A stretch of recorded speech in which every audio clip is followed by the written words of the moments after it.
Mario's Paint Class. Thank you guys so much for tuning in, and thank you to all my new subs. I'm at 800 now, so keep them coming. I'll be hitting 1,000 soon, all thanks to you. Now, today's video was requested by Anthony Tay, a subscriber who wanted a little tips and a little tricks on buffing. So here I am following through on that promise. So let's go see what we have going on. Now here's what we have going on. I recently painted this hood, and as you can see, there's quite a few dirt nibs on here. So I'm going to show you how I'm going to take care of these dirt nibs and buff this panel. Let's take a look at all the tools I'll be using. So here I have the tool cut kit. It's very excellent for cutting on nibs and runs, mini blocks and mini sandpaper. Here I have my white foam pad and I have my black foam pad, which I'll be using with my rotary type buffer. I have both size DA, some 2000 grit sandpaper. I have a soft pad for it, so I use the polish, the black top with the black foam pad, and the white compound with the white pad. Now the last step, I'll be using the dual action buffer that we got from Turbo Wax, and also some of Turbo Wax product, the swirl remover. And quick demonstration. Now these are sticky sandpapers, by the way. So you place one on the mini block and you go ahead and you sand it as you would use a regular block. You sand in crisscross directions. Make sure you're not digging into it so you don't leave a dent or a little ripple that you'll see. Now once you're done, you can refine this up to 8,000 if you like, and I'll be showing you another tool. This is called a Festool blade, and this is for cutting out runs, and I probably think I'm the only one who used this to cut dirt nibs. So here's how you would use it. Find the dirt nib and then you hold it flat, and then you just cut your way through that little dirt nib. Now a lot of people use razor blade. This is a better alternative.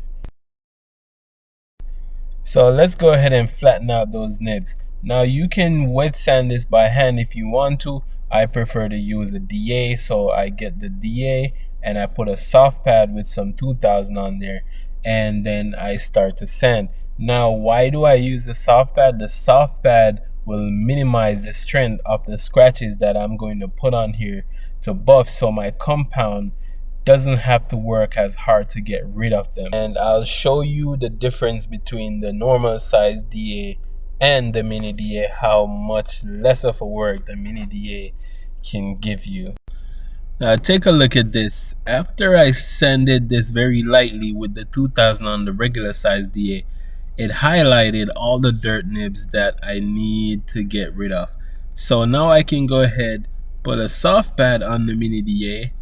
I believe this is 3-inch, and then you put the 2000 on here, and you can target those dirt nibs directly, and you'll see what this looks like once it's done.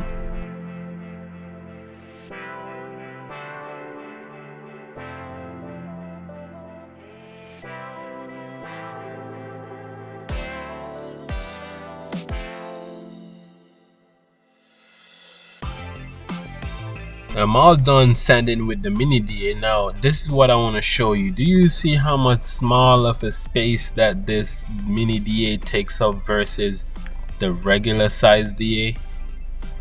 Now that is something that you would want to invest in, you know, because this can save you a lot of time. And believe me, buffing is annoying. It takes a lot of patience, and you do not want to be stuck buffing all day.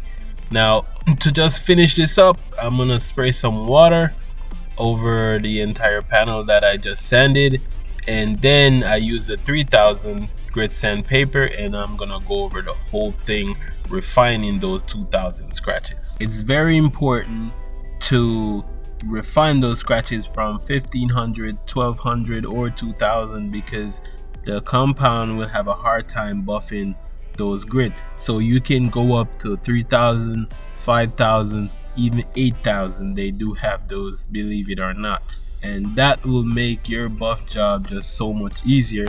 I'm just using 3000 on this one because that's all I need for this color, particular this color. If this was a darker color, I'm best believe I'm going up to 8,000.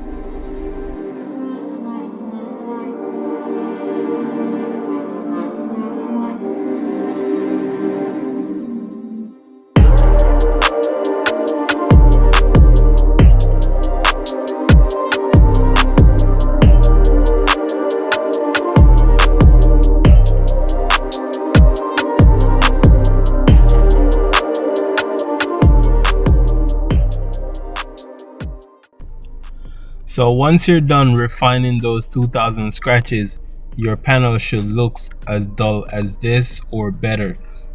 Now you can still see those rings from the Mini DA, but as long as it's faded out, you're okay. You can go ahead and buff those out with no problem at all. So let's get ready to buff. So before you go ahead and start buffing, always clean out your pad if it's not a brand new pad or it's already clean before you go ahead and buff.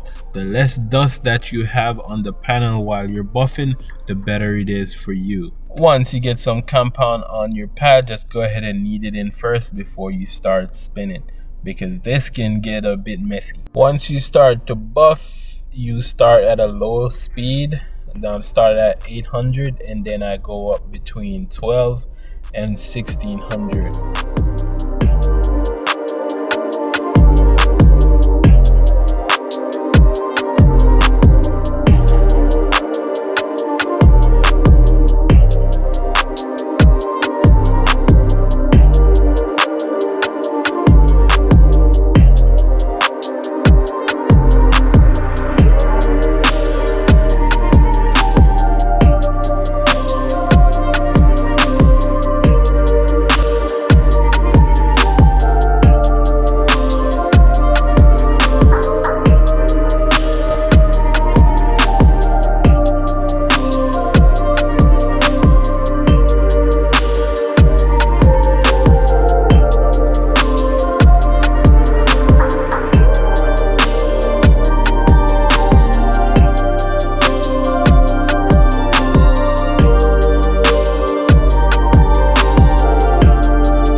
Alright guys, let's move on to the final step. Now I'm going to be using the dual action buffer. The difference between the dual action and the rotary: the dual action spins in 2 circular motions and the rotary spins in 1 direction, which means it builds up more heat. So the rotary is better for cutting and the dual action is better for the final finish.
And here is the result of all that sanding and buffing, guys.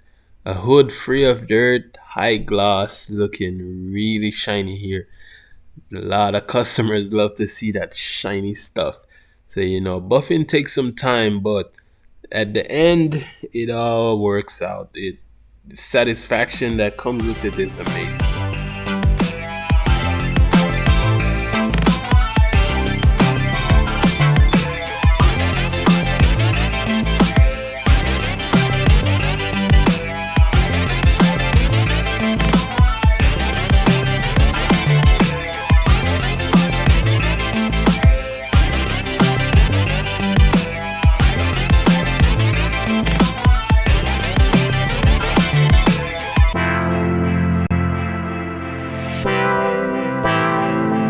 That would conclude the buffing part, guys. So I thank you so much for watching. If this was very helpful for you, just like, subscribe, and share. There's a lot of different ways to go about buffing. A lot of you veterans out there that buff all day every day maybe can teach me a thing or two. So leave a comment down below. Let me know what you think about my little buff session. Until next time, see you guys on the next one.